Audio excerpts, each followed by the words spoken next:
Do you now? What I want to ask is, what's the mindset? Mm-hmm. Do we have to change the mindset? Because why is the thinking the way it is? Why can't, instead of hating on someone that's doing something that you may, all right, you see, homie, he got a nice little car, but instead of your mindset being, all right, well, I'm going to rob the boy at the light, opposed to, next time I see boy, I'm going to ask him how he got it. Because the first thing that we're taught is fuck that nigga. That's the first thing that we taught. We put in a situation to where we all suffer from post-traumatic slave syndrome. We're all put in in environments where it's not meant for you to survive and not meant for you to make it. And the first thing that you say is that fuck that, I gotta eat. So a dude to sell crack to his own mother, you know what I'm saying, and say, well, she gonna get it from somebody, she might as well get it from me. You know what I'm saying? So it's just savage, and we don't want to get put on. We don't want to. We the funniest thing, right? They say, if you give a man a piece of fish, he eat for a day, but if you teach him how to fish, he eat for the rest of his life. Nobody wants to learn how to fish. They just want your shit. They just want your shit. I live in a neighborhood, right? I live in the hood where dudes every day ask me for shit, and I try to give them the information because they don't understand. Nobody gave me information. There was no information. There was no Google when I was learning how to do shit. There was no tutorials. I had to learn trial and error. Now here I am in the game, been in the game for a minute and giving information, and they don't even want my information. They just want my shit. They just want what I have and feel a sense of entitlement. But the people who really oppressed them and took things from them, they don't got no source with them. They don't got no issues or problem with the man, but they'll rob a dude at the light. But the person who came and gentrified their neighborhood and did all these things to them, they don't have no issues or problem with them. Right. Because it's the self-hate that was taught, that was inbred in us from slavery till now. And people, I always refer to that because that's real. That existed, and it wasn't that long ago. If your parents are 60 years old or 70 years old, they just wasn't able to drink from a certain water fountain in their life. Right. That just happened. You know what I'm saying? That was real. These people really, really hated us. And then at one point we were unified fighting against them. Mm-hmm. And then they turned to hate and made us hate each other because they started giving some of us a little bit. Right. And making some of us elite. And then the ones that was elite started selling out and just saying, oh, I can't deal with them niggas down there. Right. They don't know how to act. You know what I'm saying? And that's what they do. It's all an elaborate plan. And we all know this. We all know or some of us, act like we know. Mm-hmm. Some of us act like we got this information, but they say if you know better, you do better. Why are we not doing better? If we band it together, because at the same time, it ain't meant for us all to be together. Some people you just don't get along with. Some people you just don't like, and there's nothing wrong with that. But I try to tell people, these motherfucking crackers, these Asians, all these people work together every day and don't like each other.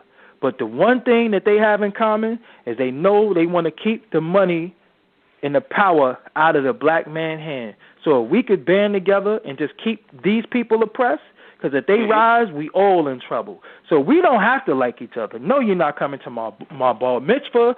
No, you're not coming to my daughter's sweet 16. No all-white parties for you. I don't hang with you, but when we go to work, we going to make this money to keep these people oppressed. We the only people that stay just like that, just where they want us at.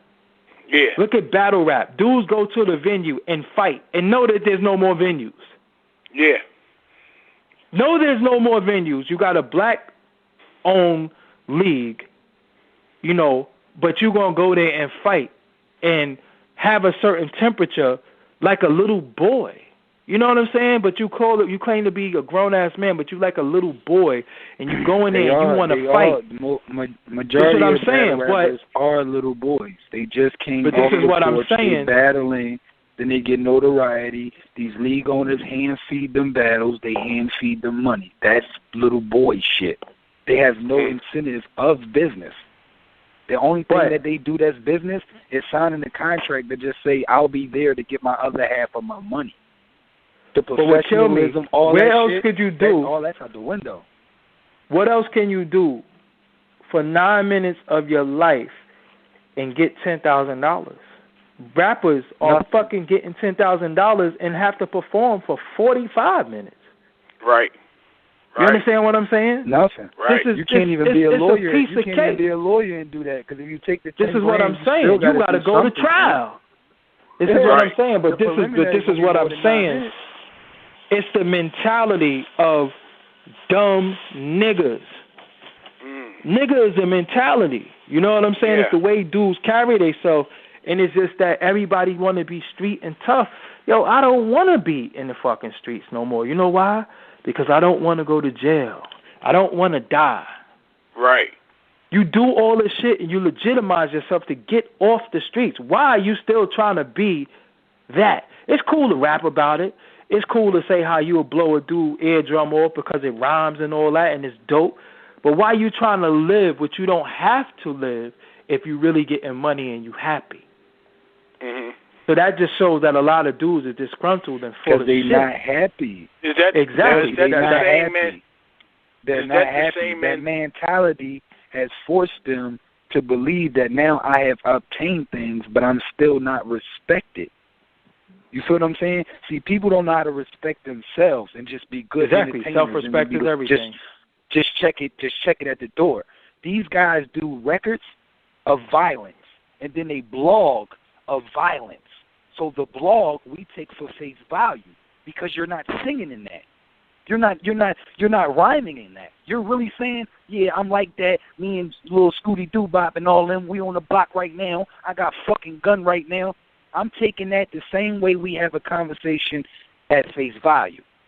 That is not a song. It's no entertainment with that. You're giving me a fair warning as a man, because certain things that you saying out your mouth, you don't even have to say. Because certain things go without saying. But being though you putting it out there, you letting everybody know you with the shits. But see, a lot of dudes and a lot of women and a lot of people let people gas them. Mm-hmm. I never succumbed to peer pressure in my life. Yo, look, smoking weed is the norm. Yeah, it's normal. I never smoked in my life. I never even put it to my mouth to smoke it. Mm-hmm. You know why? Because that's something that I consciously just didn't want to do. It just wasn't for me. Matter of fact, I don't even know if it was for me, because I never tried it, but it just wasn't on my thing. And I remember Mav saying to me, "Why you never smoked before?" I was like, "Yo, because it just ain't my thing." He was like, "But how do you know?" I was like, "Yo, at the end of the day, my G, you don't get to a certain age and want to try weed. You a sucker. Mm-hmm. You are who you are. You know what I'm saying? If it's something that you know, you might get to a certain age and want to, jump out and skydive or something like that, adventurous, because that's not something that's addictive. But if you get a certain age and you want to join a gang, or you get a certain age and you want to try drugs, you're a loser. You know what I'm saying? That's just me personally. Yeah, because now you're looking for something. This is what I'm saying. Your existence. I am the plug. I am me. I am who I am. Nobody can convince me to do anything that I don't want to do, and certain things just wasn't for me. So now you have people who's going in these Facebook rap battle groups or just any group or anything, and they're succumbing to the pressure and letting people say to them, "Yo, if that was me, I was such and such." And everybody has some. Let me tell you something. Yeah, real talk. All of us got somebody that we supposed to kill right now or beat the shit out of because they might have violated us somehow. But for some reason, or one reason or another, we didn't do it, or we shouldn't do it, or we can't do it, and it is what it is. So I never say to another man, "If that was me, such and such." You know what I'm saying? Because what about your business that you need to handle? You ain't even handle your business, so how you going to tell me what I should be doing or what you would do in my situation? Mm-hmm. Stop listening to people, because anybody who's going to give you any advice that's going to jeopardize your freedom or your safety is not your people. They're you know not what I'm your saying? people, and they don't got they don't got what they don't have your best interest. They don't. Yeah, that's they don't. a fact. And that's the issue. Up. So when I go into these things, like I said, people talk shit to me all day. I get death threats. I get people telling me how they're gonna beat me up when they see me. Look, I walk around the streets of Brooklyn, one of the roughest places in the world, every day, and ain't nobody put hands on me, and ain't nobody gonna put hands on me. And when I see people, it's all love. So why would I let somebody talk crazy to me and take me out of character? And I don't even know them. It's a face. It's a screen name. Why would I look like? Go ahead. Right. Nah, you know what I I look like debating and arguing with a screen name. Yeah. You know what I'm saying? And I done survived shootouts. I done survived getting stabbed. I done survived all of these things. And I'm letting a screen name talk to me crazy when all I be trying to do is give people game. See, that's the thing that's crazy, that people hate themselves so much that they don't even see me in them. And I try to tell people, yo, we are the same. I'm the same. you. Right. I'm you. You, me. Right. Yeah, we are the same. I just applied myself different in different areas. That's what made me successful in certain things. That's it. And but you can do the same shit. Yeah, or different in what or you do. That's what I'm saying. But you can apply because what yourself happens is, and attain whatever it is you want to obtain. Exactly. Everybody can't do interviews. Everybody can't shoot videos. Everybody can't rap. You might be, you might be a dope-ass barber. Cut hair. But no, you want my shit, and that's the point that I'm making. You might be dope at drawing, so be a graphic designer. That's what I'm saying. We live in a monkey see, monkey do. Soon as you get some T-shirts on the block, what's the first thing do? What's the first thing dudes say? Fuck the niggas in their shirts. When we get our shirts, our shit's gonna shit on they shits. And then they let women gas them because, dudes be suckers, and it's just like, you know who I be with most of the time? I be by myself. Mm-hmm. Because I don't have to worry about hearing no bullshit. You know what I'm saying? I just don't have to worry about that. And I'm just so focused on what it is that I have to do and what I need to do on a day-to-day basis. I don't have no vices. I'm not distracted and sidetracked by anything. And that's how you become successful. I don't let anything deter me. I got tunnel vision. I see one thing. I see the prize. And once you get that, then you keep it moving. It's almost like, when they first made Candy Crush, that shit had like 100 boards. Now it's thousands. There is no end of Candy Crush, but you keep playing it. And that's how life is. There is no end until, your clock get punched and it's over for you. But you're always supposed to keep striving to do more and do better. I don't have no time to be worried about. I was just talking to one of my homies today, and I said, I find it strange that everybody and their mother is talking about what's going on in entertainment. Where's the regular, normal people? Where's the people that say, damn, I got to wash these clothes, or damn, I got to take a shit, or damn, I'm about to cook something. Everybody is talking about lemonade or what they would have did if they was Birdman. And I'm like, do you read books to your children? Do you take your children to the zoo? Did your kids do their homework? Where is the people that's doing regular day-to-day shit? Everybody is some type of, relationship guru or some type of Dr. Phil psychiatrist. And I'm like, shut the fuck up. But then, like I said, we are the dumbest people, and everybody makes money off of us because we're stupid. And we're just going to keep everybody but us. It's to the point where now these motherfuckers is not even promoting the records no more. They just dropping that shit. They just dropping them. Yeah. They know these records come out when you sleep. You wake up, new record out. I remember back then, you would know a nigga getting ready to have an album come out because he'd go on a crazy ass promo run. These niggas now, stickers already out. Niggas even have album release parties. Fucking album already out. Half the fucking album already release out. Parties. Yeah. Where they at? That shit. For what? No, the game is all. No, the game is all twisted because, like I said, people are playing off of stupid people. And the funny thing about it is that some people only seem smart to dumb people. You know, a lot of people who get this intelligence tag, I'd be like, and they're an asshole. You know what I'm saying? Because you can't fool me. You can't fool me. You want to talk about lemonade? Cool. Jay-Z is a private person. Right. You don't even know where he lives. You don't know what type of car he drives. You don't even know what his favorite food is. You think he's going to let some woman put his whole personal life on TV without his authorization? And y'all really believe that? Great marketing. I made a comment about that. Somebody made a lemonade post, and I commented on that, and it was something to the degree of what you just said. You know what I'm saying? It's like y'all spending so much time wrapped up in someone's life that, A, the person's life that you're wrapped up in don't give a fuck about you. Fuck about you. Yep. Don't even give a fuck about you. So that's your first the shit mistake. That kills me is the shit that kills me is she's an R&B singer.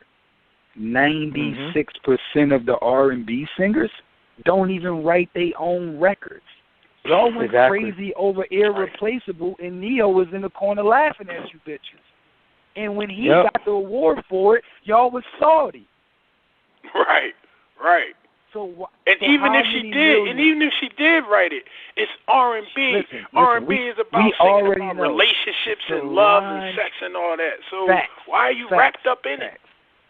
Facts. We already know Solange is the pen. We already know Solange is the pen. The fact of the matter is... But you know what? How I lived my life was, I don't give a fuck. I really, listen, I don't give a fuck. I do. I'm a writer. I love a good writer. No, look, but when I'm saying I don't care, when I'm saying I don't care, the point that I'm saying I don't care is that, all right, if you're in that field, then you respect who wrote what and all that because of the pointers. But you have people who do clerical work.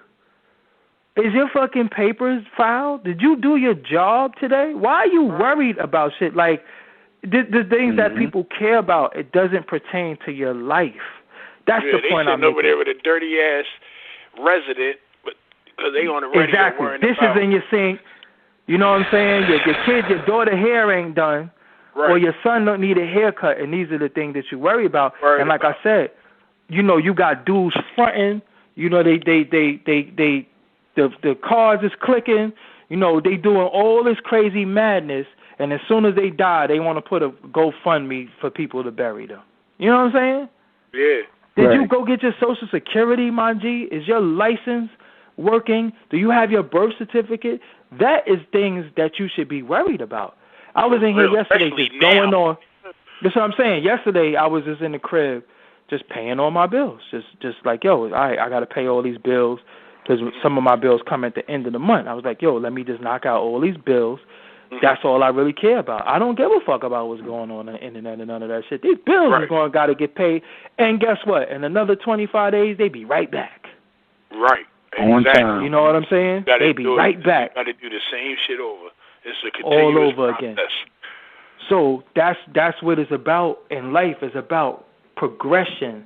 It's not about what other people is doing. It's about learning, studying, and just sitting back and just, enjoying this shit called life. Because there ain't no rewind button on life, man. When it's over, it's over. The only thing you can't get back is time. Yep, and look, and the sad thing about life, you don't even know when it's over. You don't even know when it's over. You don't even know when it's over. And when it's over for one motherfucker, it don't mean it's over for everybody because when one person dies, still people here. Yep. There's still people here living, still trying to motherfucker. You got a two-part question for you. Yeah, I got a two-part question for you.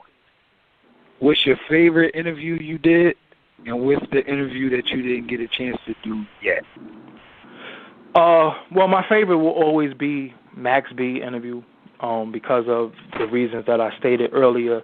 That was like the start of the recognition of my name, because I did come up DVDs previously to the Max B interview, but the editor at the time never put my name on them and shit. So I fought to get my name on my work, believe it or not, and then I fought to learn how to edit, so I don't have to go through that anymore, So that was my favorite. Because that was like my breakout interview. I did a few interviews previous to that, but that was the breakout interview. And the interview that I never got is actually it's like 3 of them, and it's weird. One of them was 50 Cent. I don't think 50 Cent liked me too much. You know what I'm saying? I don't know why. I never why did you say nothing that? to him. No, I just think he don't like me. You know what I'm saying? I mean, I've heard that. You know, he told people he don't really like me and shit. I mean, it don't really matter to me because, you know, 50 Cent is not the C or B or to what I would do. But I just thought that me and him could have some dope dialogue. I think 50 Cent felt the way because we was working with his cousin on Continental 5 at one point, and he don't like his cousin. So anything that was remotely close to that, associated, he didn't like them. Yeah, so whatever. So I think 50 Cent, Jay-Z, and believe it or not, me and Jay-Z will have a dope interview because I know a lot about his past in hip hop that don't have nothing to do with his personal life. Like people like that, I always want to talk rap. You know what I'm saying? Like I want to delve into different things about rap and get certain information out of him that people didn't know. And Pete Rock, you know what I'm saying? Pete Rock is an interview that I want, but that's very, very attainable out of all, you know, all three. Pete Rock is attainable, and because I just want to just pick his brain. You know, that was always my favorite producer ever. So I just want to just pick his brain and, you know, see where he was at. Right. Yeah, because, you know, a lot of people don't understand, like, you know, every interview is not about beef and who's getting dissed. Sometimes that information that you get is just like, wow, I didn't even know that shit. Let me go try that, or let me go do that. Just regular conversation. Yeah, exactly. Because that's how my interview's always been. It's always been just like we just kicking it anyway, you know. And I put it in form of questions, but I never wrote a question down. I don't write questions down. I be seeing people have notes and shit.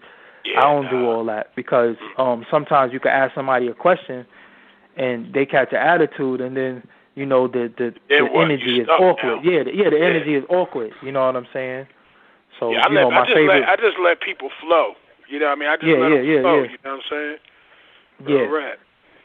But that would be it. I think 50, I don't think 50. I got another question for you, Doggie. Since it popped in my head when you said you wanted to chop it up with Jay a little bit about his career before, you know, all the little glitz and the glamour. Have you experienced the tunnel? And if you did, how was the experience down there? Because, you know, I heard a lot of stories, seen documentary. I'm not from New York. I'm from Philly, but that was like the most infamous spot for hip-hop was the tunnel. You know, it's crazy, and this is like, you know, let me show you how the universe works. I actually did an interview. Well, I'm actually going to interview Choke No Joke tomorrow in front of the tunnel. Deadass serious. Wow. We just was texting just now about we gonna meet up at noon tomorrow to talk about the tunnel. Yeah, I've been in the tunnel. The tunnel was like, you know, it was an infamous club, but all the clubs in New York was infamous, you know, because it was a different era and a different time where dudes wasn't playing. The only thing was, back then, we would really go to the club and dance, you know, and mess with the chicks. Now everybody's on their phone and chicks is running their hair through their dry-ass weaves and the dudes are just standing around looking at each other, and it's like, yeah, what the hell are y'all here for? You know what I'm saying? Because me, anywhere I go, and I see women, I'm like, yo, I'm trying to get up on something. You know what I'm saying? I'm not here for these trying dudes. To be where the women be. I ain't trying to be exactly. So it's different. But the tunnel, you know, it was robberies. It was anything you could think of. It went down. That could happen in the tunnel. That is real. The tunnel was very, very infamous. But you know, Brooklyn, we always ran shit. These other boroughs could talk all that shit they want, but we ran shit in the tunnel. You know what I'm saying? Brooklyn. And one thing about Brooklyn too is like when we go places and we see other Brooklyn dudes, we might not necessarily get along in Brooklyn, but when we somewhere else, Brooklyn in here. You know, an artist could do a show in Kentucky right now and say it's Brooklyn in the house, and people would be like, yeah, you know, knowing damn well they ain't from no Brooklyn. Right. And that's funny we touch on that because I wanted to pick your brain on what I feel like is something lost, not just in battle rap, but in hip-hop, period. And that's just the lost art of lyricism. Because if we look at the top 5, let's just say the top 5 2016 radio hits, right? Well, then you take, let's say, I don't know, 93. Let's say 93, 94. Top 5 radio hits. Your top 5 radio hits were all lyricists. Jay-Z, Nas, whoever, Pac. But now, your top 5 could be Fetty Wap, Young Thug, not lyricists.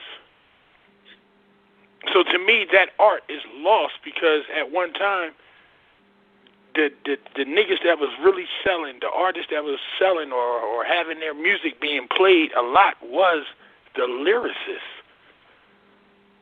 And well, I want to hip-hop changed.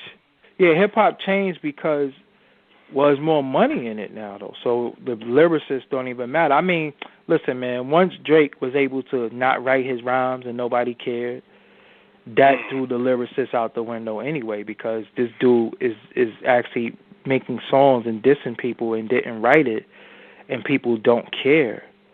So that gave it the open the window for anybody to say, well, shit, if he don't write, shit, Nelly ain't write his rhymes neither. You know what I'm saying? Kardashian was writing the rhymes. You know, so it was many different people who wasn't writing and was successful.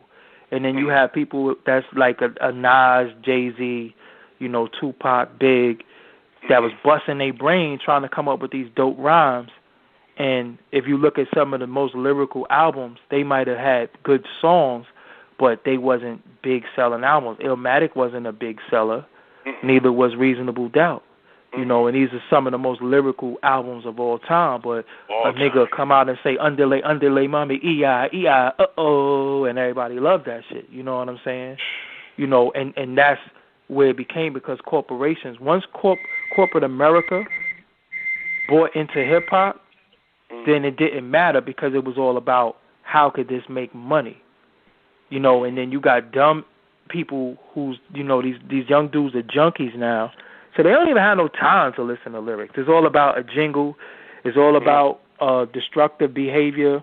It's all about, you know, sipping lean and sniffing coke and doing all types of dumb shit.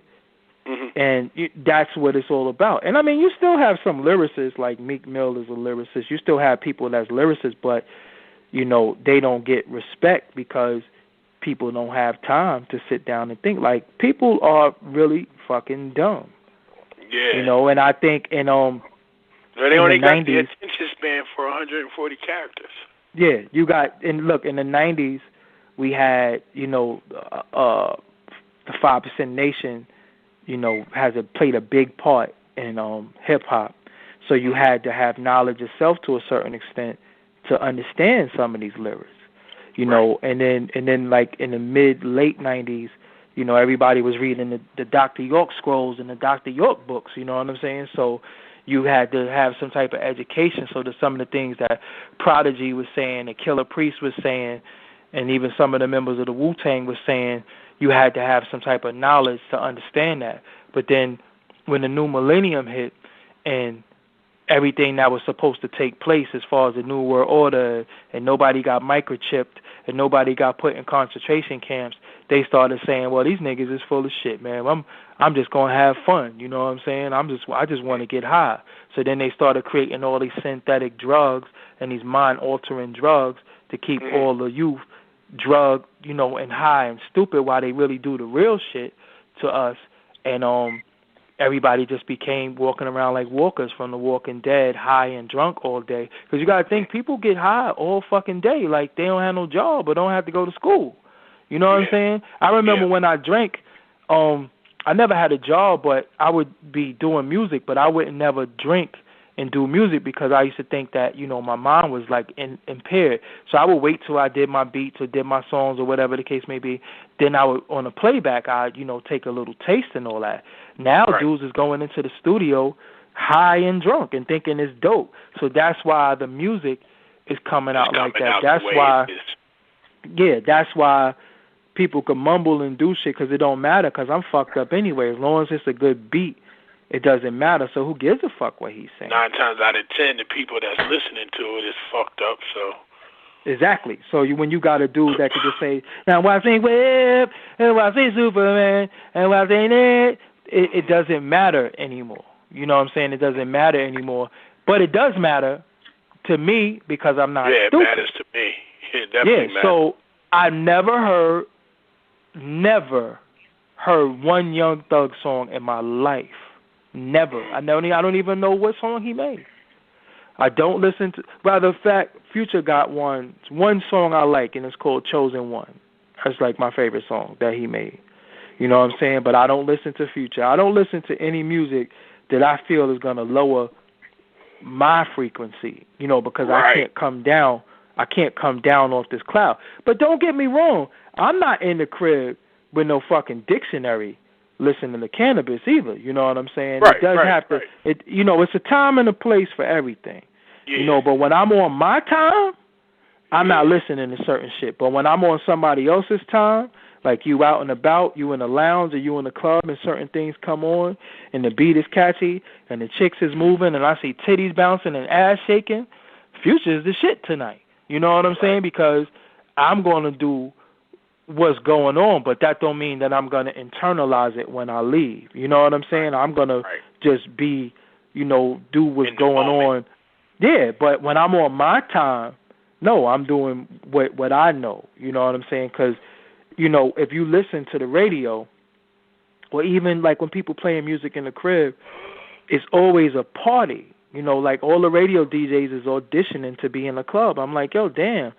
I remember they used to play songs like Dear Mama on the radio in the mix shows, or, you know, DMX Slippin' or Juicy. Not all of these records are meant to turn up and dance. It was introspective records and just records that made you think or reflect. Where's that at? Slow down from Brand Nubian. Exactly. You know what I'm saying? Well, what I seen with the game, me personally, what I seen is like all the black owners of labels and all that shit, they sold the fuck out. They took their money and they rolled. They didn't like what was going on and they sold out when they should have stayed. We needed them. No, they don't have no choice. They was the only one. They was the only ones that was putting out records that actually mattered. You see what I'm saying? But they don't have no choice. You know what? They don't have no choice. Let me tell you why they didn't have no choice but to do that. Once the internet came about, it became fair game. I think some of them had cashed out before they understood that this came about. And now that it came about, you're right about that. So you're right about that because a lot of them are dinosaurs. Because it's so plagued now. It's like, damn, you know, we can't strike because it's like, even if Jay and all of them is too old and they can't break with that demographic, they still can do what they did. We got J. Cole out of Rockefeller and all of them and all the intangibles that's dealing with J. Cole. We got Kendrick Lamar from over the West Coast.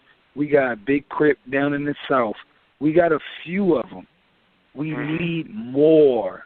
You feel what I'm saying? Back then we flooded. But the deal is, a lot of these labels that you thought were labels wasn't labels. They were just logos. So they didn't have no control in the first place. A lot of them had little production deals, and they were bought out. You know, there is no more record labels. You know, everybody could just put their shit on iTunes and you lit. You know what I'm saying? Lease a beat from somebody for $100, put it on iTunes, dump that bag on these program directors and these DJs, and you lit. You know what I'm saying? Or some of them is doing homo shit and doing all types of crazy shit for record deals and situations too. You know what I'm saying? Don't forget about that. So it's a different time. I wanted to touch on that too a little bit. No, we definitely could get into that because that's real. That's my thing right there. Because people see my name and they say, "Oh, Illuminati," and it's funny because I tell people all the time, y'all fearing a name, which the name only means the enlightened one. That's all that name means. That's it. Mm-hmm. That's it. Yeah. All those symbols you see, they our symbols. Facts. You understand what I'm saying? I think the problem is that once it got into these crackers' hands and these they corrupt everything. Yeah. Mm-hmm. And then when they shifted over to the music, because they have their hands in everything that's generating large sums of money. So if it's music, sports, You know what I'm saying? At our My problem is, why is it such an attraction? You know what I mean? For people, like, why would you want to do a homo ritual? Why? Right. I mean, because what happens is, you know, if you take a 0 and put a 1 in front of a 0, that's 10. You know, so at the end of it all, dudes is on 0. Dudes will do anything.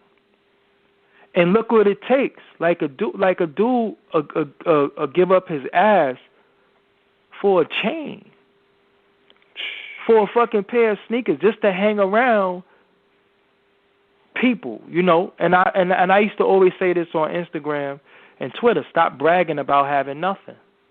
And people don't understand what that means. And what I'm saying is that if you could count your money, you're broke. You're broke. If you could count the amount of money you have, with money don't even know how much money they got. You don't even know how much money. They got to go sit with accountants. Yep. You know, if you could, if your chain costs this amount of money, and you live in apartment 5D, you're broke and you're stupid at the same time too. At the same time. You know, so money. Chuck D said, the new money is exposure. It's not even actual physical paper. It's not even capital. People just want to be known. You had the year 2015 and 14 was the years of retards who was fucking famous for being retarded. Yeah, your Welvins, yeah. Yeah, A-Towns, you know, they was, because where are they at now? Nowhere. The wave is over. You understand what I'm saying? They was exploited by their handlers and by their people, and that's what this shit is all about. So, dudes, what did Lil Wayne say? Suck a dick for some truck fit. You know what I'm saying? So when a man says something like that, I'm not wearing no truck fit because I ain't sucking nobody's dick. Hell no. You understand what I'm saying? But dudes would do anything to be this 2 letters, 1 word, on. They think this is getting on. Yo, I was with such a... Look at Instagram. Instagram consists of taking pictures with people you don't know and pretending like y'all got something going on. Yeah, just ran into the boy DJ Self. Watch what's coming soon. It was just a fucking picture. You know how many people I know and I don't even take pictures with them? And I actually interviewed them. I actually did shit with them, but I don't need them to validate who I am. Mm-hmm. Your work is always going to speak for yourself. So dudes are willing to give up their ass, give up their manhood, give up their publishing, give up any and everything just to be on. You got people who's playing gay storylines on TV or just storylines with people just to be on TV. Yeah, or in movies. Not even for the paper, because my thing is this. This is what I try to tell somebody. No matter what you do, somebody always going to make money off it. Right. Why don't you make money off yourself? I don't give a fuck if it's $5. Anything it's better than nothing. Because people always say, yo, do it, show me love. And you know what I tell people? Yeah, I don't love you. Yeah, right. I don't love you. Yo, just show me some love. No, I don't love you. You know what I'm saying? I don't even know you. Right.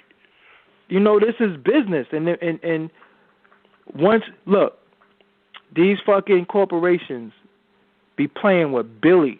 Companies that were bitter rivals, hated each other, would just devour another company for billions. We the only ones, we the biggest consumers, we the biggest spenders and the brokest people, but we spend the most money on bullshit. Yeah. Now, you notice I said we the biggest consumers, right? Mm-hmm. Do you know what they call mentally challenged people? Consumers. Mm-hmm. So how, if you a consumer because you buy something, and somebody that's mentally challenged is a consumer, that's the same word. Same word. Right. You understand what I'm saying? Look how they play with words. And they call you fucking mentally challenged because you buy shit, and then somebody else is mentally challenged because they might be 40 and got the mind of a 7-year-old. They call them a consumer. Look that shit up.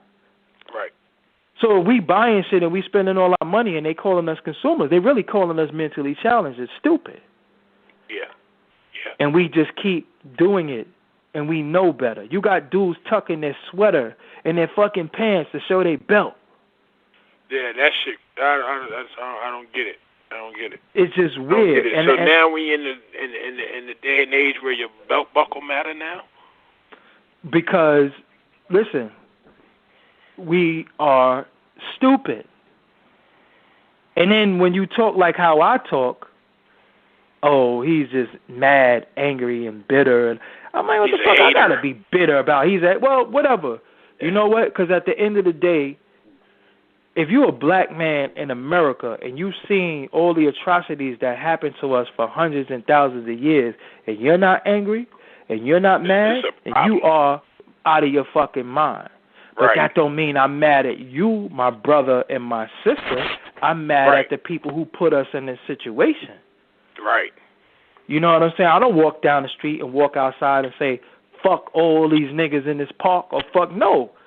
Yo, let's build together. Let's trade information. Let's do different things to get some of us out of this fucking system.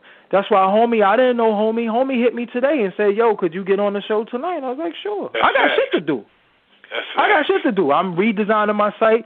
I've been modding it all goddamn day since yesterday. But you know what? If I could go on somebody else's platform and give a good word and give some good information and also obtain some information, what is going to take an hour out my day? I got another 23. Right. You know what I'm saying? And that's my mentality. As soon as somebody asks me to do something for the better of us as a people, I'm always down for it. You know what I'm saying? I could have said, oh, nah, set me up for next week. No, I don't do that. Yo, I'm good. You know what I'm saying? Let's go. And you know what I'm saying? I appreciated that, yo. I definitely appreciated that.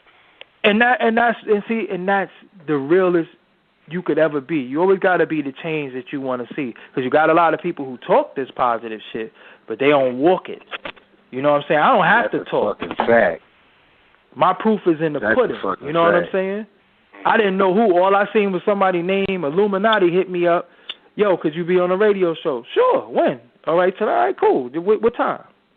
You know what I'm saying? So and that's what it's all about, because like I said, if I could come on somebody else's platform and it might help their platform or might do something. Exchange information. Yeah, that's what I'm saying. And that I did my good deed for the day. You know what I'm saying? I'm helping other people, because the more people I help, shit, I never know, I might fall one day.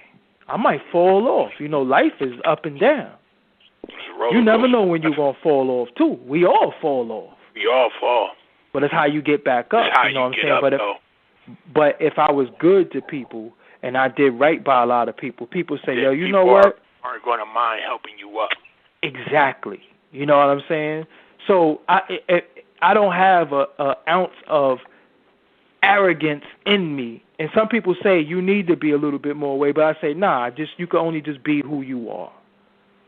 I don't need to be a certain way to get validation from people who don't matter. Because the people who know me know my heart, and they know where I stand with a lot of shit. And that's all that matters to me. You know what I'm saying? I hope anybody who listens to this, I hope anybody who could even hear, who have, you know, one of their five senses still, the sense of hearing, just hear what I'm saying and say, oh, shit, that was real. I didn't even realize that. Or, yo, I'm going to study that. Or I'm going to look that up. That's what this is all about. That's what it's all about. It ain't about me getting on here saying, yo, I'm about to go count this fucking 5 bands in the back. Yo, I got bitches. Yo, I'm here getting fucked. What is that? How is that going to help anybody? Yeah, I can't learn or be taught from that. Yeah, that's all destructive behavior. And I like to have fun. Later on tonight, I'm going to go on the Xbox One and kill some white kids on this game. You know what I'm saying? They like to call me nigga and stupid shit. You know what I'm saying? I'm going to kill me some little white boys on the game. You know, I have fun. I watch TV. I watch, you know what I'm saying? I watch documentaries. Make sure you watch who you run into on the Xbox. Yeah, we on that. Yeah, we on that It Xbox. can get dark for you.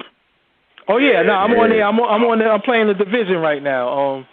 I'm playing the Division. I did the Division thing. I'm all gold. I got gold everything. Yeah. And my gamer tag is shit right now. And my gamer tag is easy. It's War927. You know what I'm saying? WAR927. That easy. So, like I said, I do things that because you have to break the perception. People would think that you be in the fucking crib, eating tofu and burning incense and nah. Right. It ain't about that. But I do know sometimes I'm human too. Yeah, your brain is a muscle.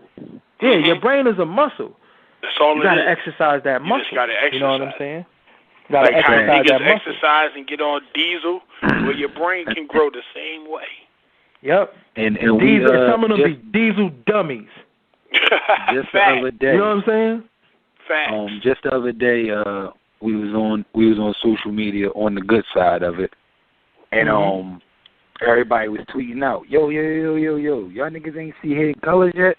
Y'all niggas ain't see Hidden Colors. So, mind you, like, I'm big on history. So, because I knew once I'm like Hidden Colors. So, I'm watching one and I'm watching two, and a lot of the information I knew, and then there was a lot of jewels just being dropped on me, and I'm like, damn. But it was validating the theories that I already had from the information that was already threw on me.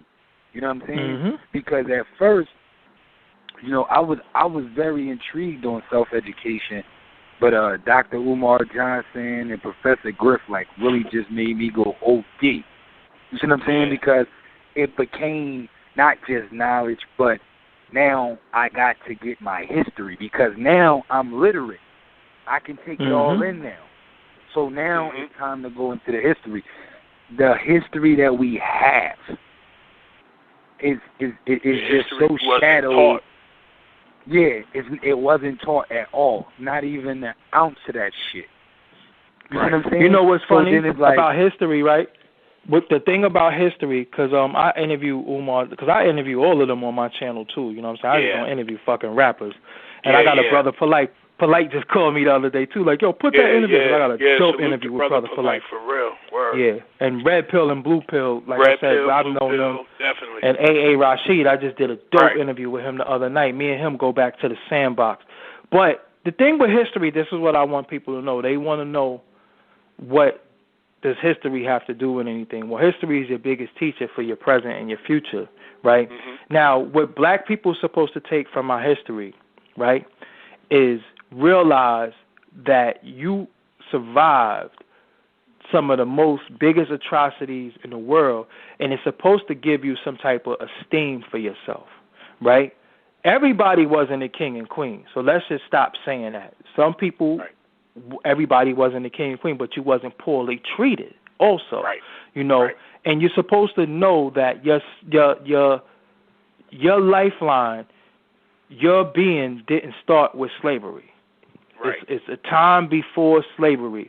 You did great things in the world. You did great things all around the world, and you can do it again if you apply yourself. That's the thing with history. Because people keep thinking that, history, we built the pyramids, and, I know some dudes who like talking, we built the pyramids, but they homeless. So I'm like, we built pyramids, but you don't even have no food, clothing, and shelter right now. So knowing all of that means nothing if you're not going to apply yourself in today's market, in today's what's going on.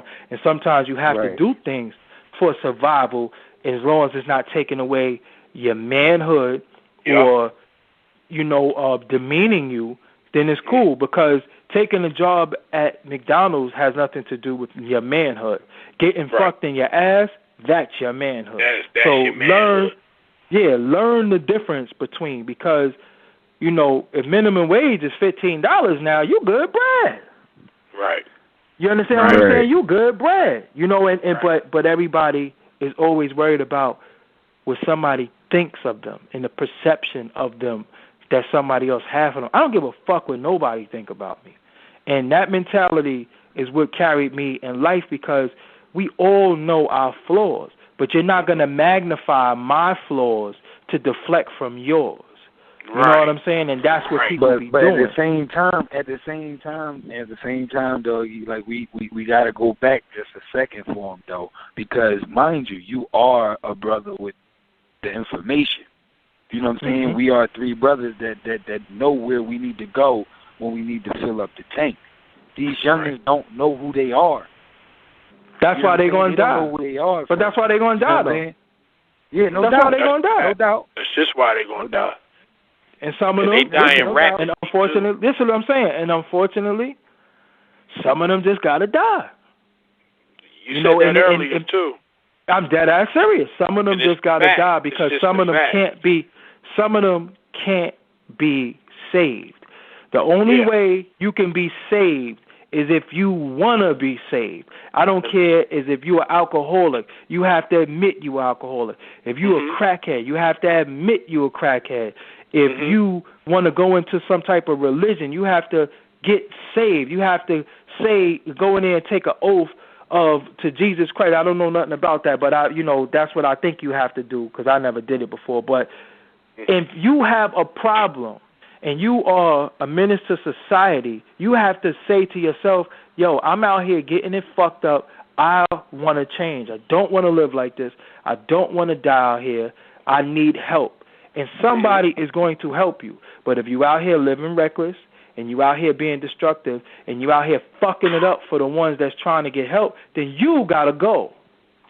You know what I'm saying? Because it is some kids that's trying to fix up. And it is some kids that's tired of the street life and tired of the hustle and bustle and they want to just go straight. And no, you just want to be a little asshole and then you mad because people trying to do their thing and then you want to mess it up for everybody. No, you got to go. Right. You die. You know what I'm saying? And if you're a little homie and you listening, like that aunt that's out the hood or whatever, and she telling you, come on up here, get the fuck away from all that dumb shit. Yeah, get the fuck away from the hood. That's your blessing right there. That's your blessing. Because there's more than four corners in your block. Yep. Do you know that there's some kids who never left Brooklyn? They never even left Brooklyn, ever. They never even been to Manhattan. I know niggas that never left a section of North Philly. I know niggas that never been out of Camden. I live in Camden, New Jersey. Camden is crazy as a motherfucker, too. Niggas ain't never left here.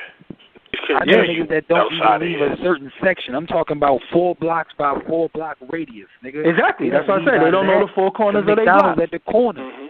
McDonald's at the corner. A sneaker store a couple blocks down. All the shit that all and the it's designed to keep you is right there. Yeah, it's designed to keep you caged in.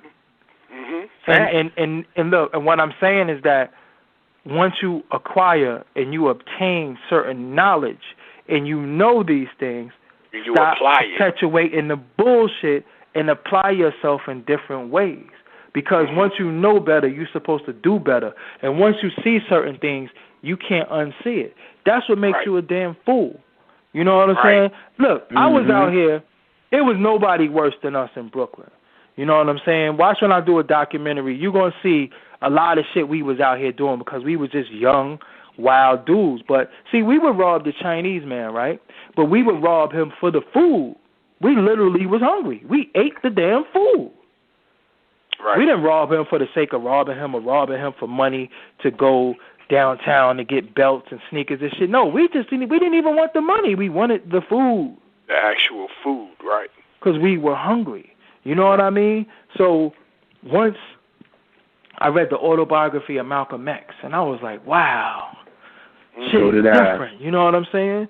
And that started opening my eyes to certain shit, and I started asking certain questions that some of my elders couldn't answer because they didn't know.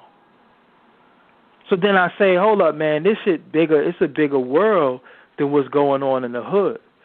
Then you start seeing things. You start opening your eyes, and then you what? You get open. You start reading more.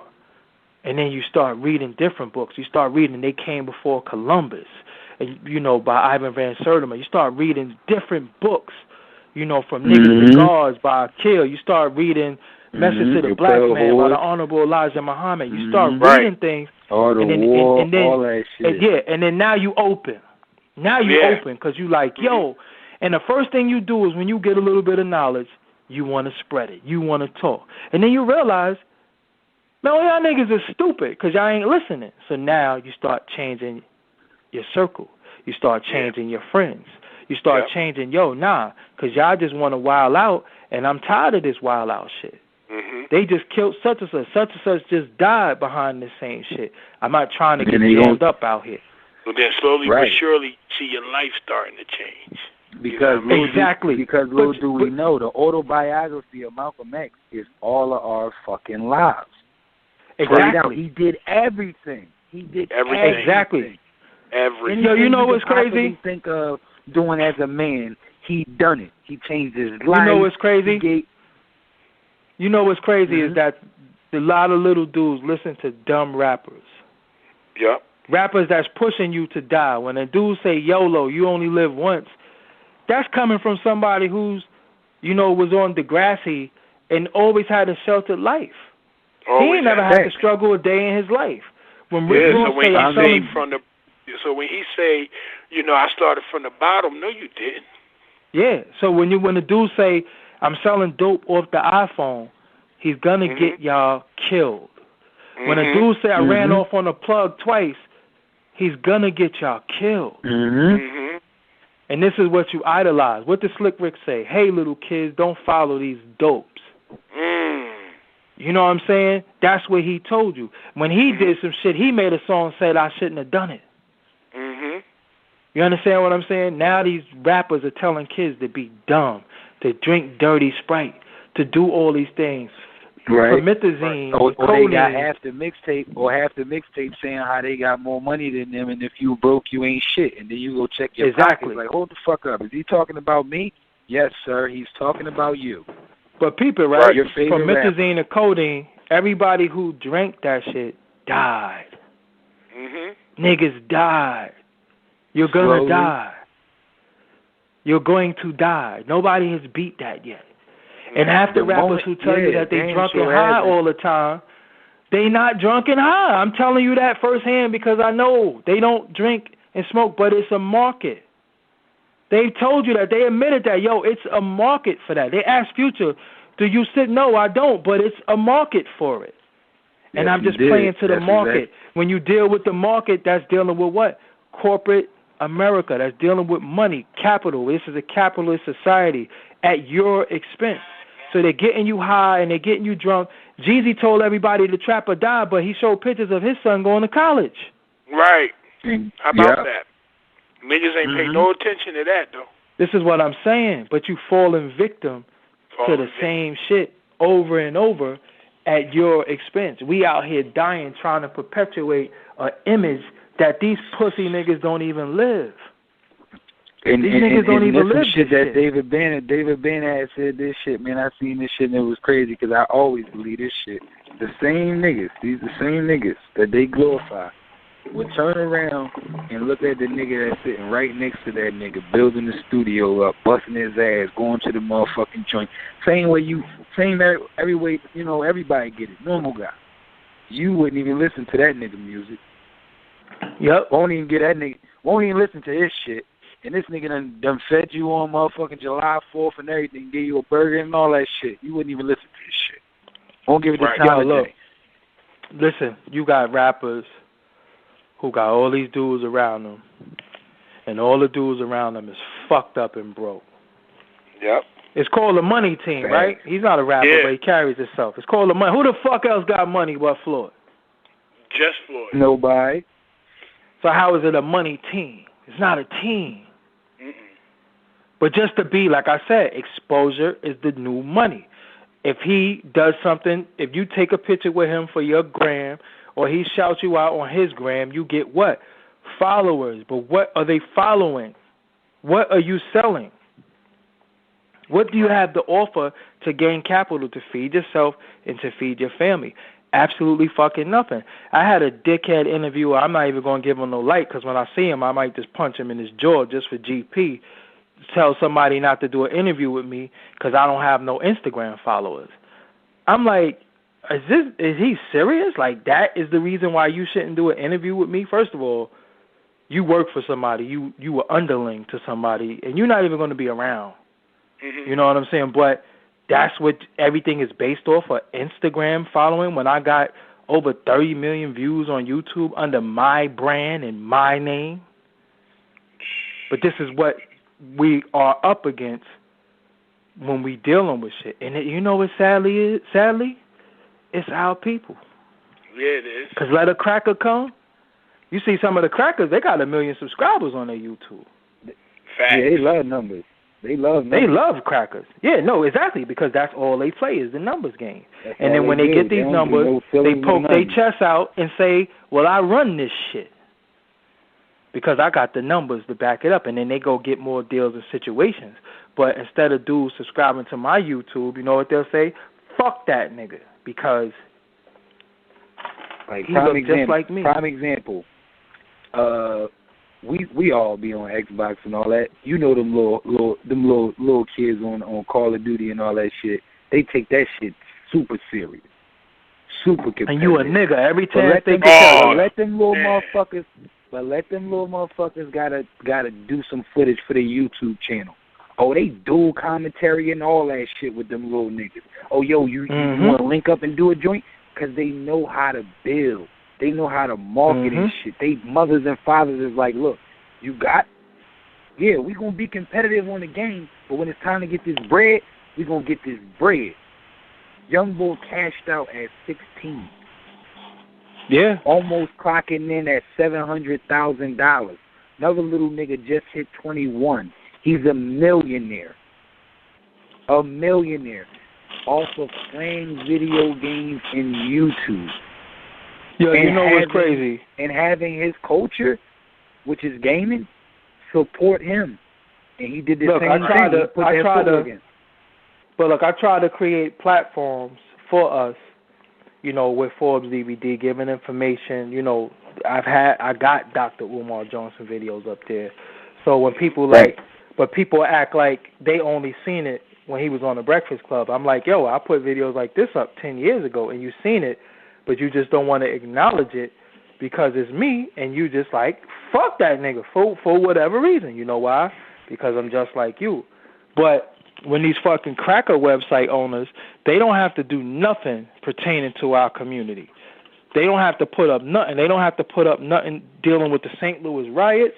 They don't have to do anything with Trayvon Martin. They don't have to cover none of that shit.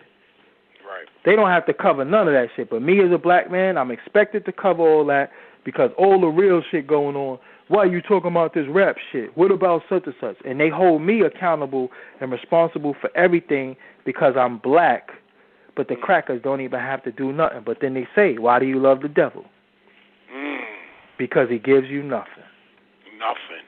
Right. You know, and that's what I've been faced with since I've been in this shit. I'm held to a certain standard. Right. While the cracker run amok right within my shit and my culture, and my people support them. Yeah. Instead and of then it's crazy me, somebody who you gotta stay true to yourself in the entertainment business because all this shit is a facade. It's the entertainment business. It's a fucking facade. You don't even know who's being genuine with you when the camera on or off.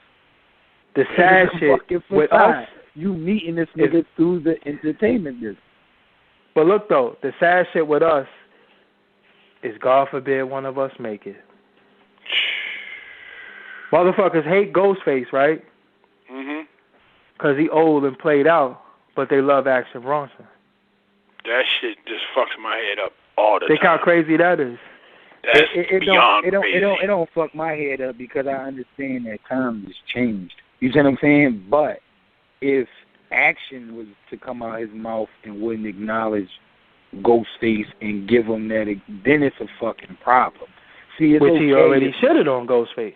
Yeah. I mean, well, I think he was trying to separate himself from Ghostface, and ESPN spiced it. But how can you, though? It's hard because when I heard him on a record, I thought it was Faith. I thought it was Ghost. I said twice, but since we've been on the phone, anything that I do not remind you of this man, has nothing to do with this man, Ralph McDaniels.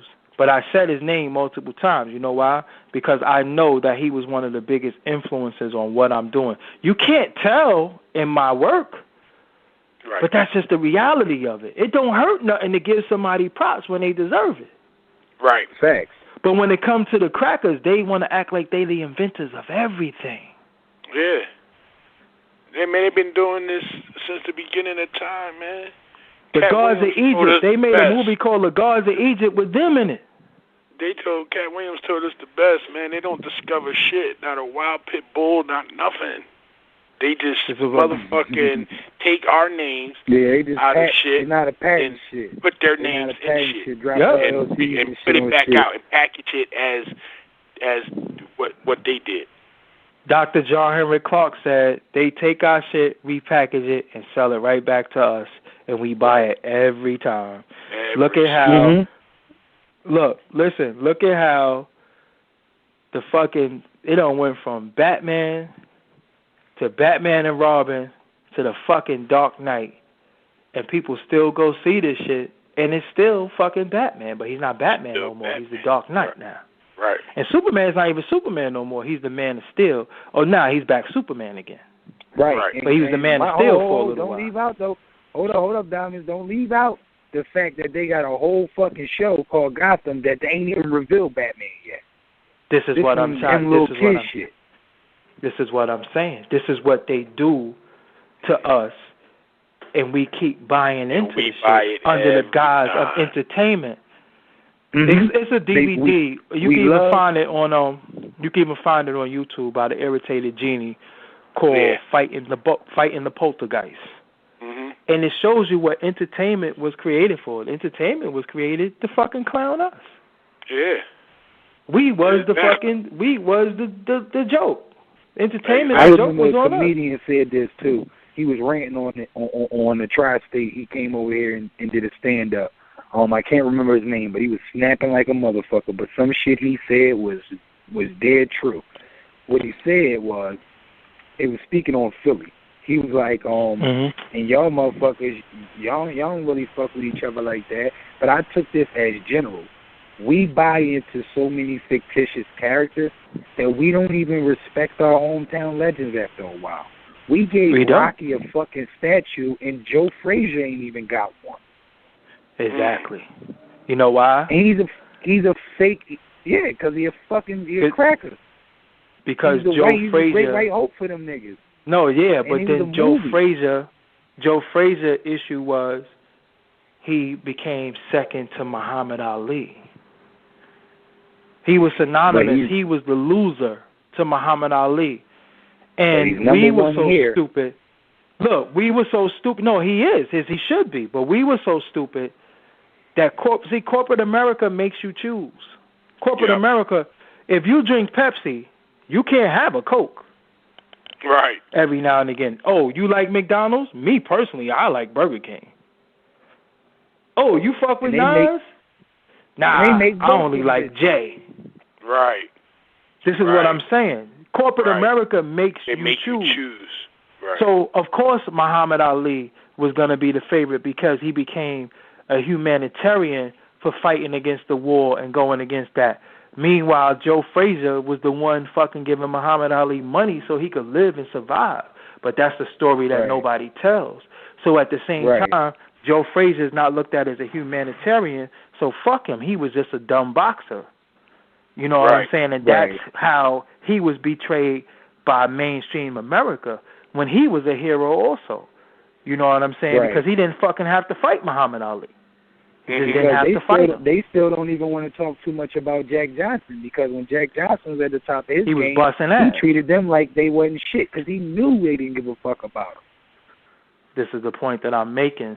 So with corporate America, the capitalist society that we live in, everything is about money and everything is about making choices. You have to choose.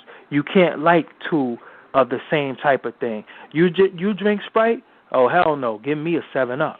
I didn't even know until maybe 4 years ago that when you go to certain soda fountains that it's either Coke products or Pepsi products. I didn't know that shit. Yeah. I never knew I never knew that shit. And I think some of the people who's listening right now is just going to figure that shit out. When you go to certain places, you won't, if you see Coke, you're going to see Sprite. You're not going to see Coke and 7-Up. You know what I'm saying? And Sunkist. So it's all that line. I never knew that shit. I used to be like, yo, y'all ain't got no slice and shit? No, but we got Sunkist. I'm like, nah, but what? I never knew that. Right. You know, so corporate America makes you choose. On one or the other. You cannot have both. Have both. Right. So when it comes to Joe Frazier, because you were so in love with Muhammad Ali, because he was pushed through and he did great things, then you cannot like Joe Frazier. Right. And if you like Joe Frazier, you can't stand Muhammad Ali. Just as big as Muhammad Ali, so they went with Rocky. Exactly. And then they took, hold on a second. And then they took Muhammad Ali's likeness and made Apollo Creed. Right. Right. That damn thief Sylvester Stallone. And look, and then fucking 40 years later, 35 years later, he makes Creed. Shit is, Rocky came out like fucking 82. Wicked. Yeah, this is what I'm saying. These crackers is wicked. I love Creed. But this is what I'm saying. If you come out, listen, if you bust out tomorrow with a FUBU shirt, niggas gonna laugh at you. Nigga got on FUBU. That shit played out. But if you wear a polo, it's vintage. It's vintage. He got on that vintage Ralph. You know why? That vintage Ralph. Yeah. Because polo is made by crackers and FUBU is made by black people. Right. White people shit don't get played out. Black people shit do. Right. And that's the self-hate. Yep. That's the self-hate. Where's the state property tomorrow? It was crazy because niggas gonna look at you like, oh, he growing up old boy put on a state property hoodie on tomorrow if you want to. Niggas is laughing at you, but if you come out with a Nautica joint, they bringing or Nautica a back. Hilfiger joint? You got a Hilfiger joint or a North Face? Hilfiger coming. Yeah, that's what I'm saying. Hilfiger coming back. That's how much we hate ourselves. And I was going to do a presentation on that shit. Niggas love Fat Albert until they put him on that FUBU shit. This is what I'm saying. And all that FUBU shit was hot. That Fat Albert, that dumb Donald. Because I love Fat Albert and the Cosby Kids. To this day, I love that It was shit. no different. It was no different than what they did with the iceberg and all that. Yeah. It was exactly the same thing. But the point I'm making... And Iceberg had Looney Tunes. Yeah. Listen, and the point that I'm making is that when it's us that's doing something, they make us believe that we should hate it. Yeah. Because it's us. But when they do it, it's love it. Great. Just love it. Yeah, we should love it. You know, look at Michael Jordan.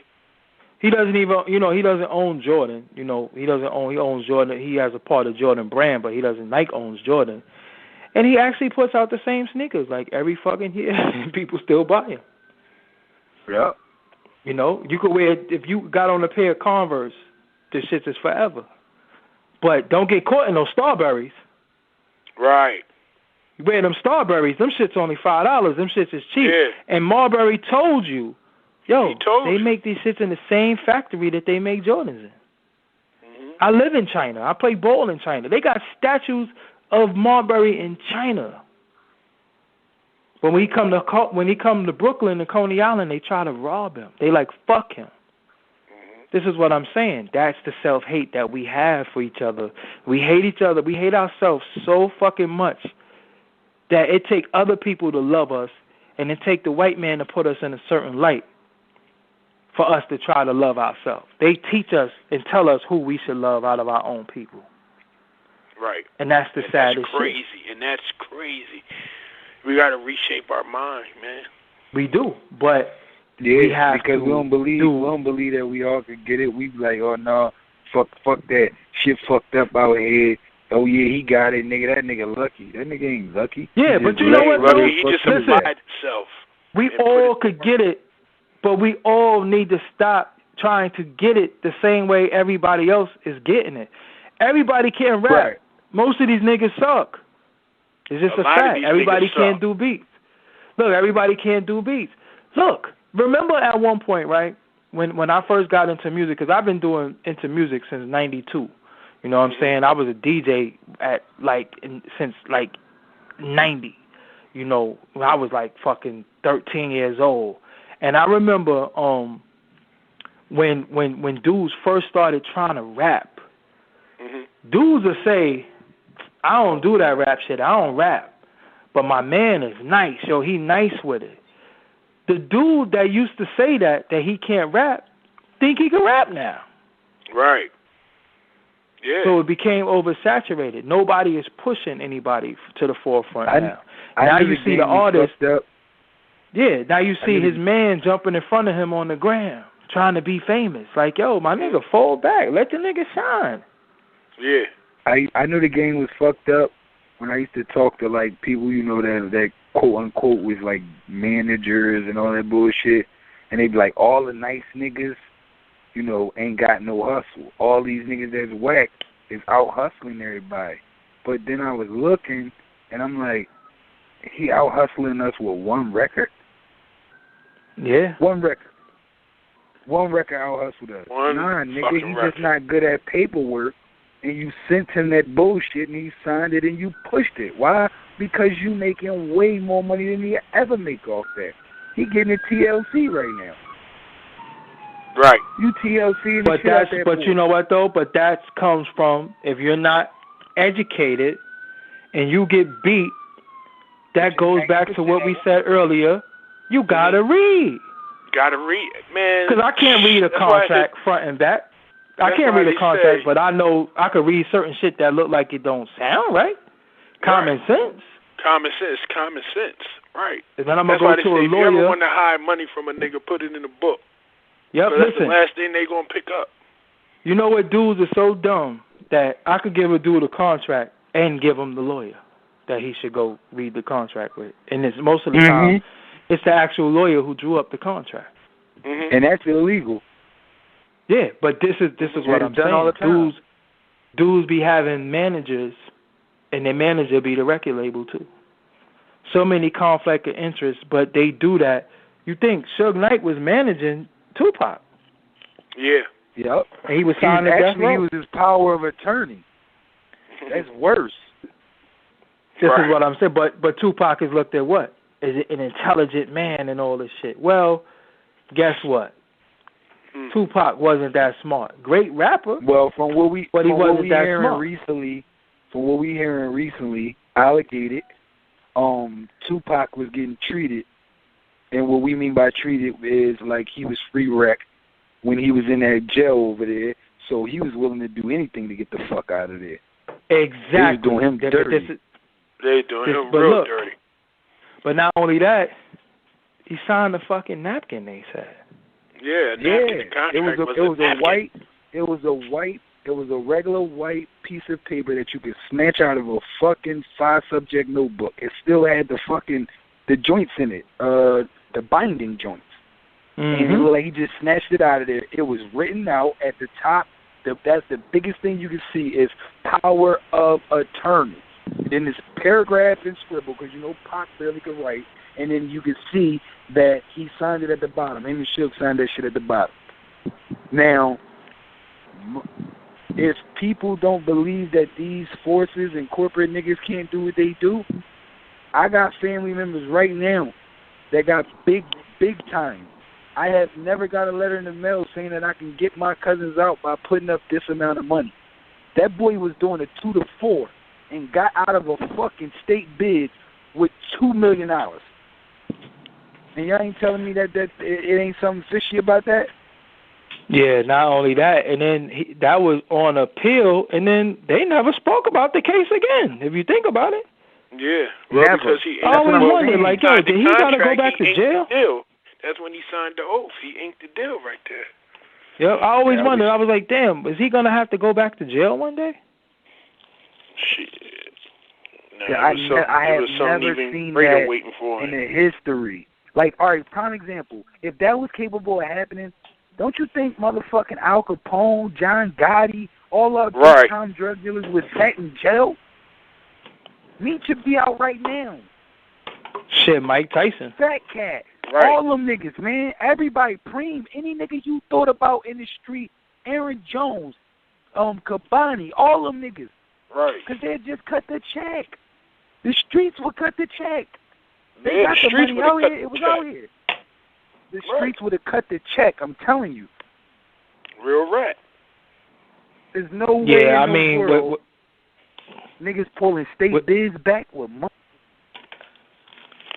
Yeah, because Mike Tyson, when he got locked up, you know, he could have fucking made 100. That Vander Holyfield Mike Tyson fight, that shit was worth like $100 million at the time, and that was big bread in '90. Yeah, he could have bought out. He could have bought out early. Yeah, he could have bought the chick. Right. Remember, Donald Trump was trying to pay her off. People don't even remember that shit. Donald Trump was trying to pay her. Yo, let him stay out. He'll give you money.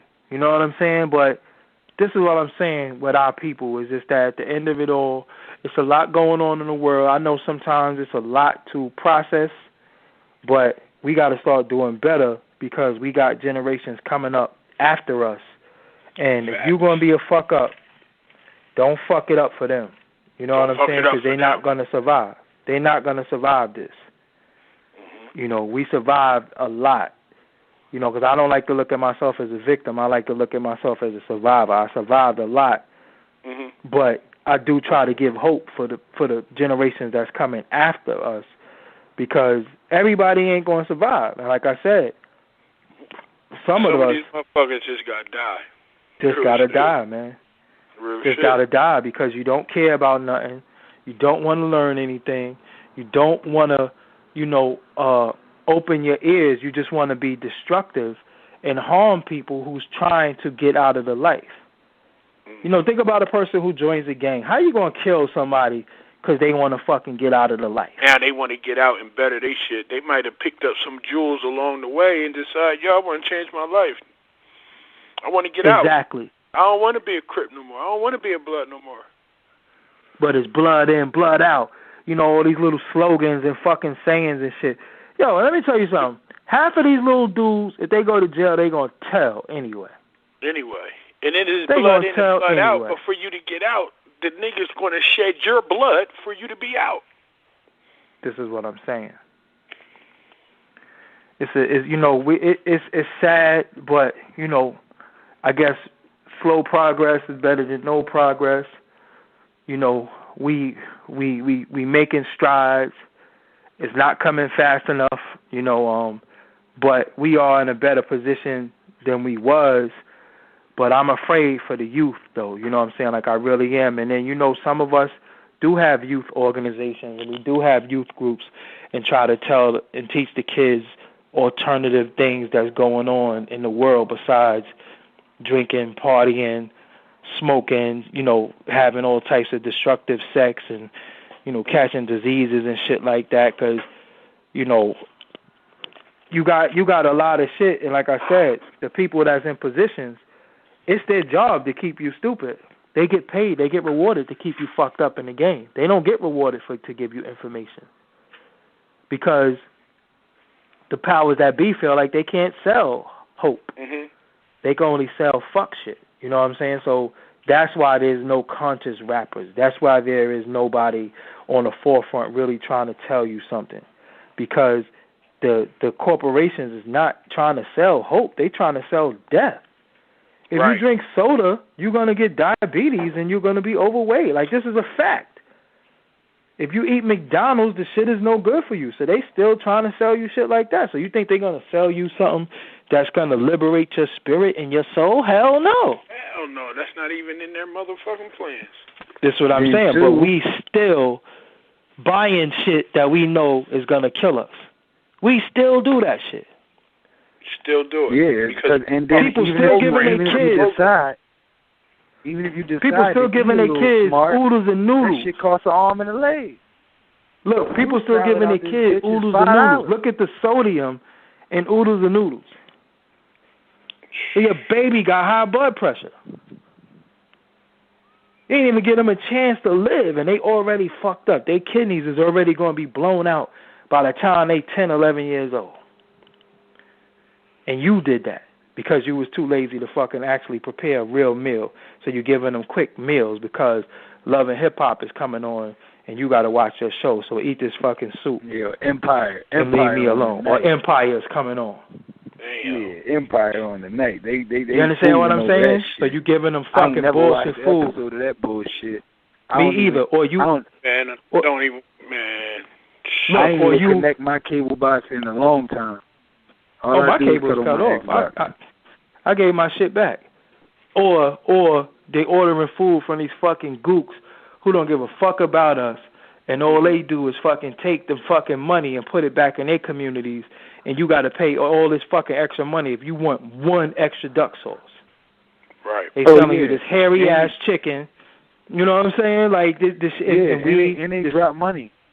They drop money in their corporations. Toyota and all that. This is what I'm saying. You know where the Chinese are at right now? They're in Africa, building up land and places. Look, every fucking nationality has some type of land mass but us. Yeah. The Chinese got a community. The Russians got a community. And I don't give a fuck where you live. I don't care where you live. They all got a community. The Jews got a community. The Italians got a community. Yep. We don't have shit. All we get is the fucking projects, and anybody can live there if you poor. And here's some crazy shit. If you look in America, where all the blacks is, it's all fucked up. Go overseas where you see the black statues at. It's beautiful. Exactly. All they what happened? Statues, they're black. But look, black. What happens is where we go, where we live at, is fucked up because we're fucking it up, and they're not giving us any hope. So if you eat food that's going to kill you and give you cancer, because why is water more expensive than a soda? You know what I'm saying? Why is a salad more expensive than a cheeseburger? You know what I'm saying? So they doing things, they doing shit and not giving us any hope that we can make it and get out of these situations. So then we just develop the YOLO. So we listen to destructive music. We partake in all types of destructive behavior because we like, fuck it, I'm going to die anyway. I'm going to die anyway. The food is going to kill me. And that's damn near all the mentality. Half of these motherfuckers' mentality. I'm going to die anyway. Exactly. So now, niggas just don't give a fuck. They don't give a fuck. Nothing matters. So they're pissing their own elevator. That their mother got to get in and go. And that's your son piss on the floor, and you don't even know it. Because he has no hope. Through the music, through the food, through the TV shows, there's no hope for him. That's the facts. And that's the way they want to keep us. And like I said, many of us know better, but we not doing better. We just keeping it going, and we just not breaking the cycle, and we just keeping it going. Yeah. And when you talk like this, and you talk like I'm talking, people say, yo, nigga need to shut the fuck up. That's what people have to say. Yeah, because it's too much to process at one time. Exactly. You know what I'm saying? So I told you earlier, they only got an attention span for 100 characters. Yeah. Yeah, so it's like why would I sit up here and I'm talking to Doggie Diamonds and we going back and forth, but I don't really know shit. So what the fuck is we really going to talk about? And I'm not just going to sit here and listen to this nigga because my pride is on the line. I'm a man too. No, nigga. But you know what killed me though, right, fam? You're ignorant. You know what's crazy? You're ignorant. You need to listen. Each one teach one, man. But you know what's crazy? The craziest thing about it is you're talking to somebody who I don't have to pull up in a ghost to validate who I am. I don't have to live in a mansion to validate who I am. But I'm good, though. I'm financially good, but stunting on my people don't make me great. No. And that's the problem with black people. We love the motherfuckers who shit on us. Yeah, we like the floss and we love that shit. No, we love the people who shit on us. Yeah. Yeah. We love we love anybody who shits on us. We love that shit. Yep. We love Prime it. example. If a nigga make a song like you said earlier, nigga say this watch is 1-on-1. Y'all niggas ain't shit. All right, if a nigga's 11 years old, if a child is 11 years old and he's listening to this record and he don't got this watch, how the fuck is he supposed to get this fucking watch? So now he's aspiring to get a watch. From selling because his favorite rapper told him you ain't to get shit. a job. He can't get a job, so how else From he going selling to drugs. You got to hit the block. He's going to sell drugs. He ain't got the knowledge to get a watch. Well, let me let me just sell some lemonade and stack it. You know what I mean? That's too much like doing something. That's not fast. We live in a microwave world. Everybody wants something now. Mhm. Everybody wants something now. Remember having a fucking piggy bank? I remember saving, and like at the end of the year, oh shit, I got fucking $102. I was hype. Yeah. A little kid asks you for money, give him $5. Oh no, they fucking these kids up nowadays. It's too much shit dropping. They dropping phones like every 3 months now. What iPhone 88? That's what I'm saying. Give a kid $5. They'll look at you like, the fuck is this? Right. Remember having an allowance, meaning you worked for it. Allowance. You gotta have parents to get it shit to you. These niggas ain't got no goddamn parent. That too. They ain't got no parent. Listen, when your parents gave you allowance, they were setting structure for the foundation that they was because they were working. They were getting you in a mindset of having responsibility. Look, you got to clean that up. You got to do this, that, and the third. Now, when you take them little things and you instill them in you, why are you being educated? Now, we didn't know that the education system had some little tricky shit with it where they was doing sex ed, but they really was just trying to make y'all fucking have kids early anyway. We didn't know that. We're starting to learn that now. You see what I'm saying? About so much information being out here on the internet. So now that we're exposed to this information, we got to start double checking on our children, sending them to that school, knowing that them lesson plans are really destruction plans. Because if you really look at what's being taught, and this is what I learned from Dr. Umar Johnson, who's been in psychology and was hired in a very high position in the school education system. Right. He told this is verbatim. You know what I mean? When we learn these things, we gotta go back and recheck and see what's going on, because we gotta remember these are strangers that have our kids for a nice portion of the day. These parents don't do that shit. Oh, you did your homework? Malcolm X okay, say? Cool. Anybody who let his enemy teach his children is a fool. You feel what I'm saying? It's like, you did your homework, and then that's it. No. That's it. You don't go over. Why you ain't do the homework with them?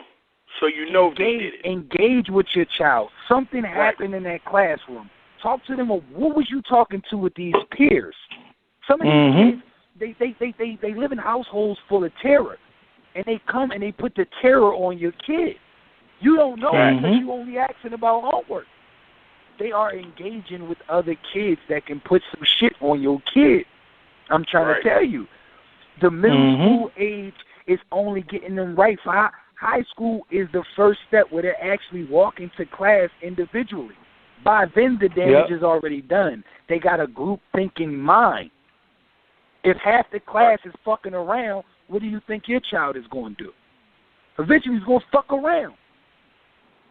It's a domino effect. No, you're right. You know what I'm saying? It's hurting. You know what I mean? You got to engage with your child when you putting them in that environment with a bunch of strangers and not knowing how these other kids are being raised. Right. But you know what, though? And the saddest thing, I wanted to make this point, is that a lot of us know this information. A lot of us don't apply this shit, and a lot of us still be going with bullshit just because many of us are followers and stupid still. Because you got to think, everybody pretend, according to Social Network, everybody's a relationship expert, but they're fucking single. You know so much about relationships. Why you don't got a girl or a fucking man? Yo, you know that's what I'm funny saying? you say that, and because we was talking, me and Zermoney here, and we said how Beyonce put out all the single lady songs, but you had married women singing all the single ladies. You're not single. You're married. Exactly. Your mindset, that's crazy. You know what it is? It's the brainwashing. It's the acceptance. Once it's accepted, whether it's right or wrong, they going jump to that shit.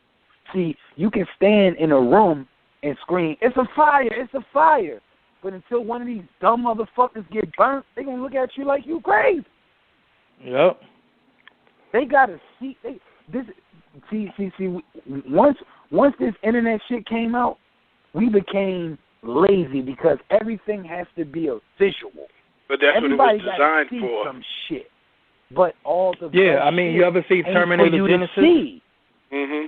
But it was Terminator designed to Genesis. dumb us down, to keep us fucked up, to keep us lazy, Yep. to keep us right. Terminator Genesis was about that. Now, as we've been talking for the hours or so, as we've been talking for the hour and some change, now our youngins are becoming reactors and not thinkers.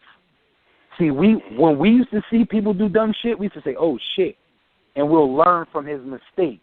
They don't learn from no mistake because they don't give a fuck about nothing but what's in front of them, themselves.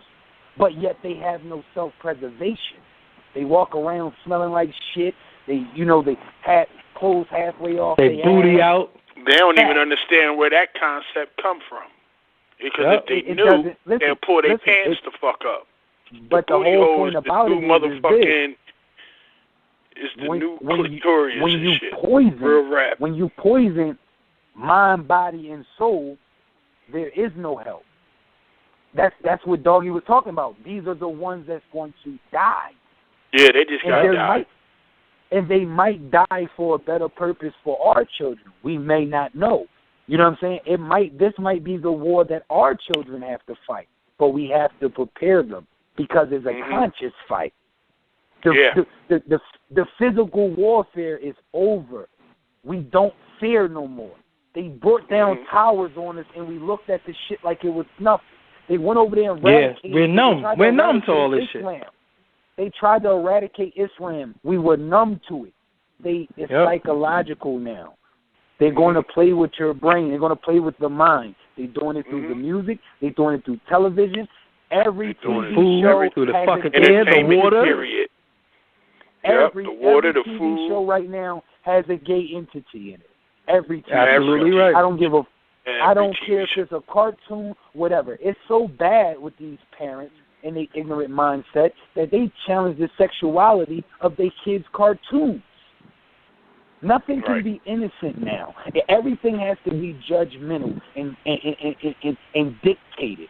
When we got to realize that we're just individuals in a world full of individuals. You don't control shit. You can't control the next man. He moved to his own tone. Like Doggie said earlier, I don't listen to certain shit because I got to keep my vibes at a certain limit to just move. Yep. And that's him being a great individual. There is no right or no wrong to it. You can't judge him for being him, being great at being him. And that's what these niggas' problem is. You know what I used to say to people? When I get up in the morning and I look in the mirror and I brush my teeth, I don't see your face. I see mine. So I got to be the best me that I could be. You be you. You can't be me, and I can't be you. But together, we could build some great things. Facts. And if I'm slipping, you could be there to catch me, and vice versa. But now it became the world of fuck that nigga. Look at how everything is so microwavable that people really think they know each other from the internet. Motherfuckers be like, yo, that's my bro, and never seen him a day in their life. Yeah. Don't even know their characteristics. People meet a chick on Facebook, y'all done messaged a few times, and you love her. Don't know shit here about pussy can smell like fucking garbage truck juice. You don't even know. But that's your boo, you love her. And motherfuckers is falling in love, and the shit ain't working because you don't know the person. Like I said, people in the same house are texting each other, saying, are you ready to go? Instead of just going upstairs. And saying, yo, or yelling or whatever. Yeah. So that's why we are insensitive, because we are numb to people's feelings, because we can't detect feelings via technology. Yeah, these filters. These filters. Yeah, you got of people emotion. who are going to funerals and saying I've been crying all day and taking a picture of their crying face and putting it on the internet. So I'm supposed to like that? I'm supposed to hit like on your crying face? Does that make any fucking sense? You got people in front of their casket taking pictures in front of people's casket. Who took the picture? Did you say, hold on, take another one? Because we already know out of fucking... of the person in the casket. This is what I'm saying, but we already know when you take a picture, motherfucker take like 4 of them before they pick one they like. Right. Some women might take 10 of them before they pick one they like. Right.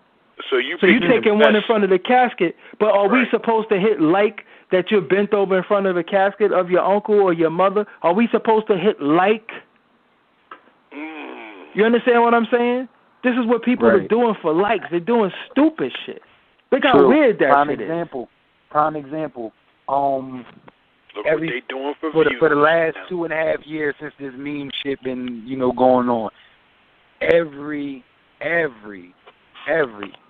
Black History Month, these little fucking idiots tend to make these memes of these old pictures of somebody's grandmother. Yeah, the first nigga to get his dick sucked and shit like that. Talking about, this the first, his name Claude, this the first dude that rode around with the roof missing and all that shit. Like, if I knew who made that, I'd slap the shit out of him. Right. Slap the dog shit out of him. One thing that pisses me off is these little niggas walking around like niggas ain't die for what they walking around for. The ignorance of that alone pisses me off. Like, you walk around on these streets like at one point in time you couldn't walk around out here. Like, and you still can't even walk around in certain spots. But black people have a sense of entitlement without certain people looking when at you it comes to other black people, though.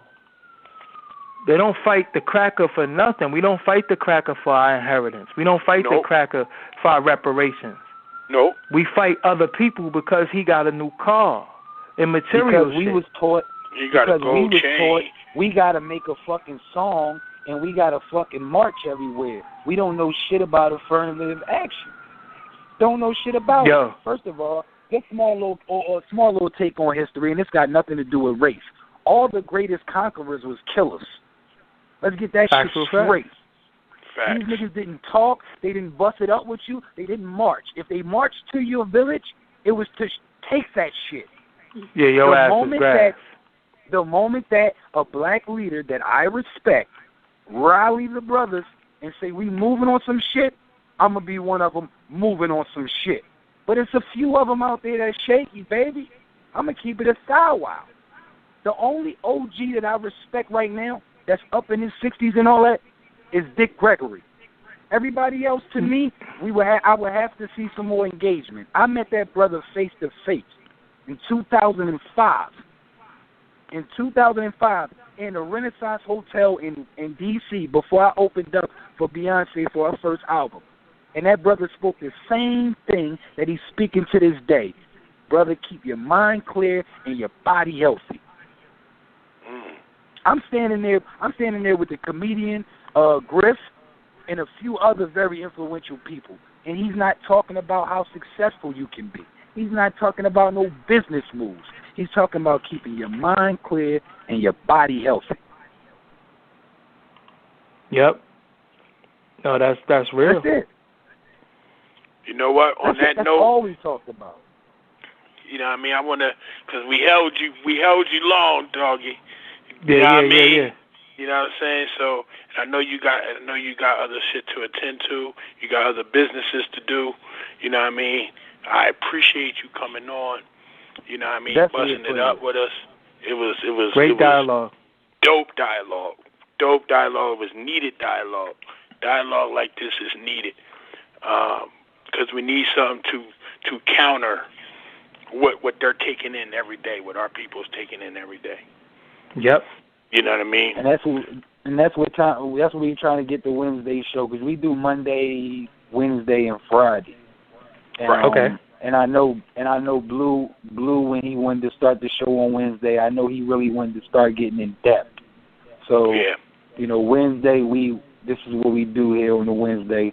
We really go in. Any other show we go in. If it's on our mind, we go in. But this one, We don't really lock in with too many callers or nothing. We want them to get as much information as possible. And then 2, the dialogue that you're giving off and the gems, we just want it to flow naturally.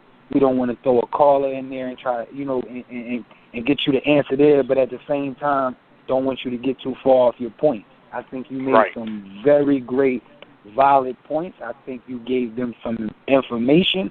If they're not too familiar with Doggie Diamond, this is the time to lock in with the brother, because the brother's saying as long as it's positive, it's a go.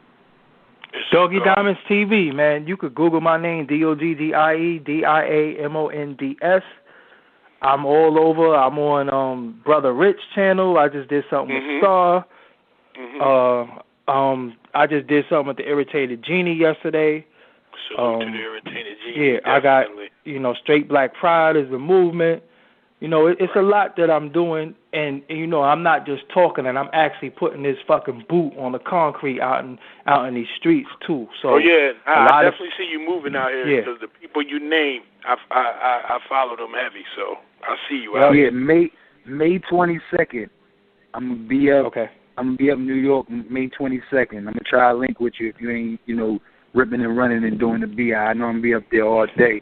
For me, listen, man, I make myself available for real shit.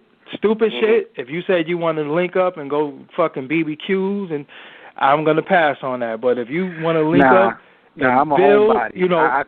I'm not talking about you. I'm just saying, when it's dumb shit, I don't have no time for it, because I could do dumb shit on my own. I don't need to do dumb shit with somebody else.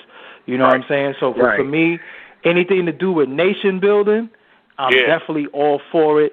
And I make myself available as much as possible. Like I said, y'all hit me today, and I'm here doing something with this internet shit that I've been doing for 2 days straight. And, I made the time, but I'm multitasking. I'm using my ears and using my hands. And, I think we had great dialogue today. Hopefully, if we got one person to change their views or just even open their eyes to start dialogue. That's what it's all about. I always say that. You don't always got to agree with me. I'm not always right. I'm still learning myself.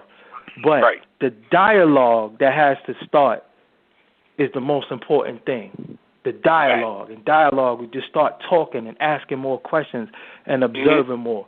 That is the most important thing. So that's all I want people to get from me. If you learn something good, if you want to question something that I said, go look it up for yourself. But at least you going in a positive direction and getting away from all this fuck shit that's gonna kill us and that's killing us, So that's true. That's really it. I thank y'all for having me, man. I'm thank you, man. I deeply appreciate it, brother. We definitely gonna link. We definitely gonna build. We definitely gonna keep. We're gonna keep the bond strong. Word. Yes, sir. I'm like I said, I'm here. Like I said, anybody hit me, I respond right away and shit. I ain't, I'm not beyond approach and shit. Everybody be acting like they busy, but they can't be busy and broke. You know what I'm saying? And that's true. That's true, because you hit me back. You hit me back pretty quick. Word. Yeah. Like I said, that's just real rap. That's what I do. A lot of dudes be busy and broke at the same time and shit. I don't understand it. So I'm here. I'm working. Yep. Right. All right. So thank y'all, man. And let's build. Thank you, brother. Definitely. Be safe out there.